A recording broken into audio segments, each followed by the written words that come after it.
आप सभी का डेंगप ट्यूटोरियल में स्वागत है। साथियों, आज की इस क्लास में हम लोग पाराबोला से पूछे गए जेईई मेंस और एडवांस में जो क्वेश्चंस आए हैं उस क्वेश्चंस के ऊपर डिस्कशन कर रहे हैं। चलिए, क्वेश्चंस मेरा है the equation of the directrix of the parabola.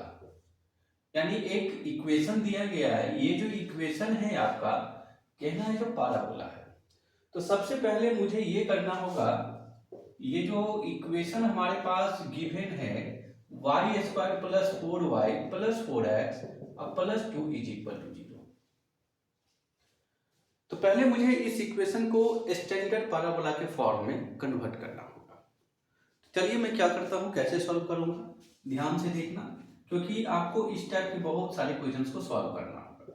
Y square मेरे साथ चलिए देखिए कैसे इसको सॉल्व किया जा सकता है। इसको मैं लिखा 2ab plus 4x plus 2 is equal to 0। मैंने क्या किया, जैसे मेरा फर्स्ट इक्वेशन गिवन इक्वेशन था उसी इक्वेशन को मैं सेपरेट करने के लिए जा रहा हूं। और मैं कैसे सेपरेट करता हूं आप इस बात को समझिएगा।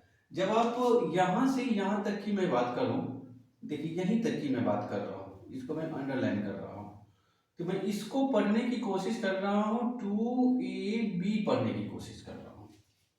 ध्यान से समझिएगा, जब भी आप इस तरीके से इसको कैलकुलेट करिएगा तो एक बात और याद रखिएगा, जैसे कि मैं यहाँ पर ए की जो बातें बता रहा हूँ वो किसको बता रहा हूँ, तो वाई को कह रहा हूँ। मैं ए वाई को पढ़ने की कोशिश कर रहा हूँ। तो जब भी मैं वाई को ए पढ़ूँ तो यानी कि ये जो वाई का जो कॉफिशिएंट है वो हमेशा 1 होना चाहिए, यानी यूनिटी। क्लास 10th में हम लोग परफेक्ट स्क्वायर का एक हेडिंग पढ़ा था क्वाड्रेटिक इक्वेशन में। मैं बिल्कुल इसको सेपरेट में करने के लिए जा रहा हूँ उसी की जैसे। तो अब यहां देखें, इसको क्या करूंगा मैं, y square plus 2ab plus b का स्क्वायर करना है हमें, और माइनस भी करना है बी का स्क्वायर प्लस 4x अब प्लस 2 इज इक्वल टू 0। अब मैं आपको कहूं यहां से यहां तक को आप पढ़ोगे तो आपको क्या मिलेगा, तो हमें मिलेगा y प्लस 2 का होल स्क्वायर माइनस 4 अब प्लस 2, माइनस 4 प्लस 2 कितना मिलेगा आपको, आपको मिलेगा ये -2 मिलेगा इक्वल टू 0। अब इसके बाद आप नेक्स्ट स्टेप क्या करोगे, नेक्स्ट स्टेप हम करेंगे y प्लस 2 का whole square is equal to, इस टर्म को आप उस साइड लेके चले जाओ, ये निगेटिव उस साइड जाएगा तो पॉजिटिव हो जाएगा, पॉजिटिव जाएगा तो निगेटिव हो जाएगा। चलिए अब मैं क्या करता हूं, इस वाले साइड से मैं पहले माइनस को कॉमन कर लेता हूं, -4 को कॉमन कर लेता हूं। तो सर आप -4 को क्यों कॉमन करना चाहते हैं, क्योंकि ये जो वेरिएबल है ना तो उसको मैं पहले लिखना चाहता हूं। तो -4 को मैं कॉमन किया तो यहाँ पर x और ये कितना, तो 1/2 मिल गया। अब तो सर ये लिख करके आप क्या करने वाले हो, तो देखो मैं आपको जो कहता हूं थोड़ा सा इसको समझना, क्योंकि यहीं से आप इसका डायरेक्ट्रिक्स लिख सकते हो। अगर मैं स्टैंडर्ड पैराबोला की बात करूं तो आप उसके जो डायरेक्ट्रिक्स लिखते हो कैसे लिखते हो, तो स्टैंडर्ड पैराबोला के जो डायरेक्ट्रिक्स होते हैं वो क्या होते हैं, x is equal to a होते हैं। तो उसी तरीके से, तो मान लो सपोज करो आप इसको कैपिटल Y मान लेते हो, इसको y प्लस 2 को, ठीक है, और ये जो x -1/2 इसको मान लेते हो कैपिटल x मान लेते हो। तो कैपिटल x मान रहे हो तो x -1/2। तो आप क्या कहोगे, तो आप कहोगे सर यहां जो इक्वेशन लिखा हुआ है कुछ ऐसा लिखा हुआ है, कैपिटल Y का स्क्वायर -4 और x लिखा हुआ है, ठीक, आपने बोला मैंने मान लिया।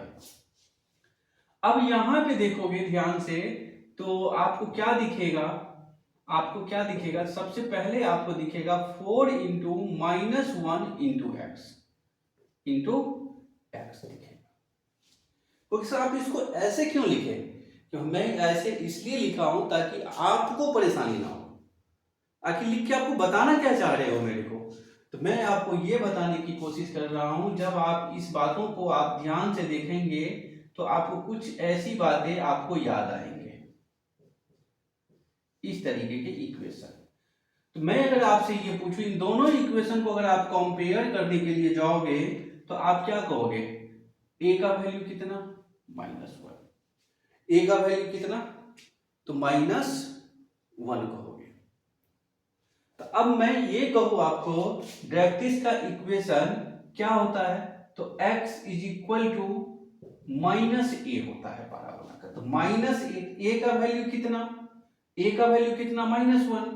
तो -1 यहां रखोगे तो ये +1 हो जाएगा। कैपिटल X मुझे लिखना चाहिए क्योंकि मैं तो डायरेक्ट्रिक्स इस इक्वेशन का लिखूंगा ना। ठीक है, तो यानी इस इक्वेशन का जो डायरेक्ट्रिक्स आया आपको वो कितना आया? 1 आया।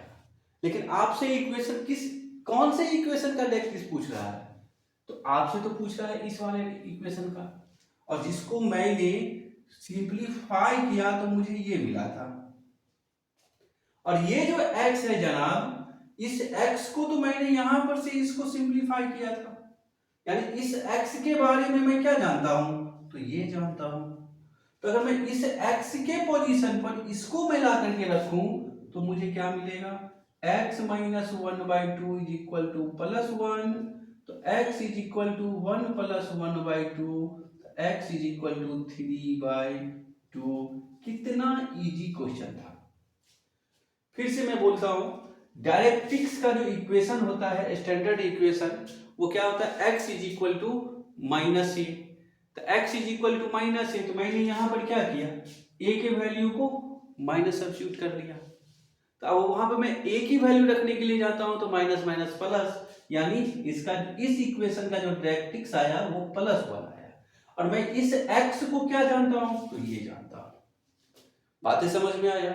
इसी तरीके से इस टाइप के जो भी क्वेश्चन पूछे डायरेक्ट्रिक्स, आप उसको चुटकी बजा के सॉल्व कर सकते हो। मतलब बातें समझ में आया होगा इसके बाद ही, नहीं तो फिर वही होगा, आप वीडियो देखोगे, क्वेश्चन जाओगे बनाने, आप अपनी दिमाग लगाओगे, क्वेश्चन सॉल्व नहीं होगा। जैसे बताया हूं उसी तरीके से करो, बहुत सारे क्वेश्चन सॉल्व होंगे। इस टाइप के किसी भी क्वेश्चन में डाउट नहीं रहेगा। ठीक है साथियों, अगर वीडियो में कहीं पर भी डाउट लगा हो, समझ में नहीं आया हो किसी भी स्टेप में, तो आप मुझे कमेंट करके बताइए। अब हमारी मुलाकात एक नए क्वेश्चन के साथ होगा। तब तक के लिए मुझे दीजिए इजाजत।